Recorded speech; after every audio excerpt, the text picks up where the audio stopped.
up, YouTube? Last week we saw the stock market fall majorly, and a lot of you are probably freaking out right now, thinking that the next stock market crash is already here and you're all selling your shares, but don't be afraid. Just like with the last major stock market crash, this gives us a great buying opportunity for some stocks. So today I want to go over 5 different stocks that I think are undervalued right now that you should buy. These 5 stocks have a ton of potential for upside, so I definitely think that they're worth your investment. And if you guys stick around all the way to the end of the video, I'll be helping you figure out how you can determine which stocks to buy and what screeners that I use to find these stocks.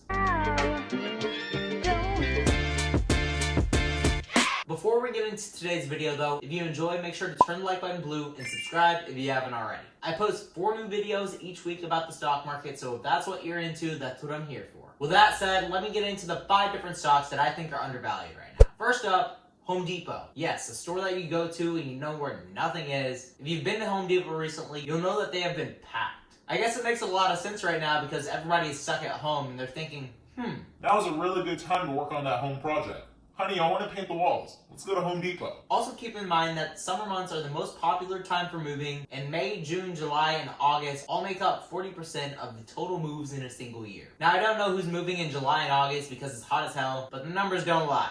During the last major stock market crash back in February, their share price fell over 40%, and then people realized, oh, you know, a lot of people are working on home projects right now, and they're probably going to Home Depot. And so the share price said psych, and they made a V-shaped recovery. Now, I know what you're thinking. Greg, I thought you were giving me the best undervalued stocks to buy right now. How is a stock that's seen a V-shaped recovery a good stock to buy? Well, let me explain here. Before last week's stock market crash, they were trading at $257, and they were doing pretty well for themselves. And then bam, the sell-off hit them hard, sending their share price all the way down to $235. A lot of big brain investors bought this dip, and now they're up 7% already. You might be thinking, is it too late now? Well, if there's another stock market crash, guess who's gonna fall again? Home Depot. Personally, I think this volatility and this crash was just a flash in the pan, and the stock market is going to continue to recover because we saw the same thing happen back in May. We saw Home Depot's share price fall from $247 to $235 back in May, so case in point here, whenever Home Depot dips, you buy. Home Depot is really a sleeper stock that nobody expects to see a lot of growth, but over the last 5 years, they've gained 125%, which is an annual return of 25%. On top of all that, they also give a 2% dividend yield, so adding that up, doing some quick maths here, that's an average gain of 27% each and every year. This company has a consistent earnings of over $2 a share, and they have a market cap of over $200 billion.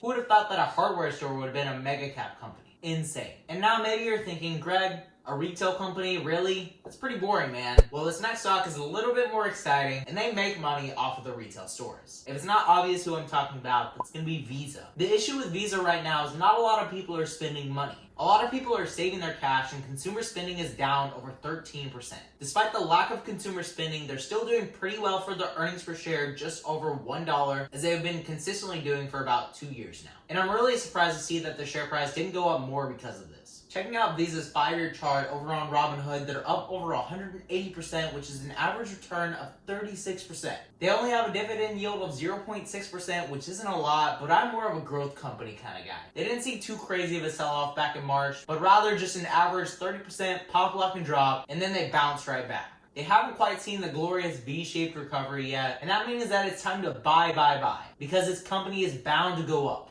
As long as people are spending money on plastic, they're definitely going to be profitable. If you're going to bet on consumer spending, then bet on Visa. Because you're not betting on one store, you're betting on all of them because they take profits from everybody. Just last week, they were trading at $202, then they sold off 5% in a single day, which is just insane. This presents us with a great buying opportunity for Visa. Another great stock that you might want to look at right now, if you're one of those YOLO demons that's betting on the travel industry, is going to be Carnival Cruise Lines. Of course, the travel industry has taken a few jabs now, but they're beginning to see somewhat of a healthy recovery. Do keep in mind, though, that the travel industry is extremely volatile because of all the new traders and all the weak hands in the market. So one day you might be up 10-20%, and then the next day you could lose it all. Last week they saw a high of $25, then quickly sold off, falling 25% over the week. Now that 25% is nothing in comparison to the drop we saw back in February, where they are once trading at $50.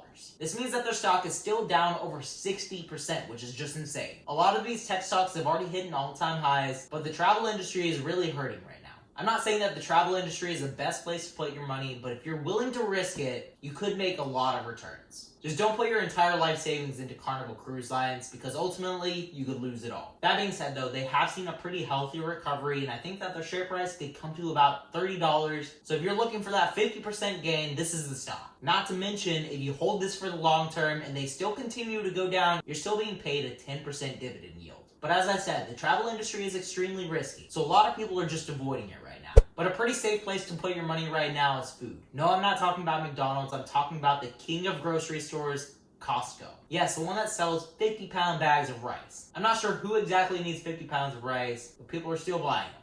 If we look at their 6-month chart on Thinkorswim, they've been trading around $300 and they've been kind of flatlining, which isn't the greatest for a growth company, but I still think that the stock is undervalued. From their peak in February, they only lost about 16% and they did pretty well for themselves, so I guess that those toilet paper sales really helped them out. While this company has been trading sideways for the most part, they do see some pretty massive swings. I believe if we see enough trading volume for this company, they could be up 10% in just a couple weeks, and honestly, this might be a really good options play. Personally, I bought 2 calls expiring in July and they have a lot of potential for return solely based on delta, which is how much an options contract moves with every dollar that the stock price changes. I can make over $400 off of a $500 investment. It's pretty damn good.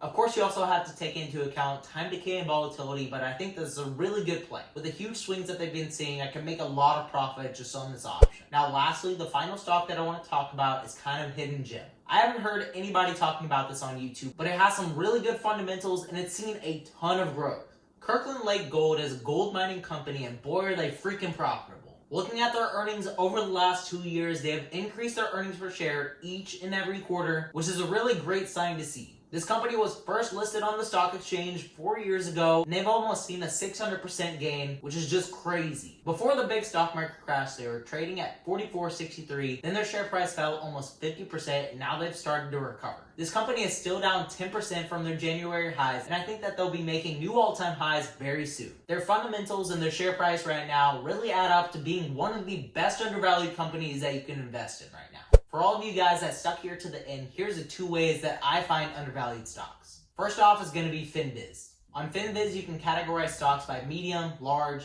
mega cap companies, and then you can determine which one is down most for the single day. This is how I do my options trading. I go onto their platform, I find something that's either a larger mega cap company that's down over 2%, and then I'll usually buy a call because I know that the stock market is going to continue to go up. FedSharePel keeps on using its printing machines, and it's not stopping anytime soon.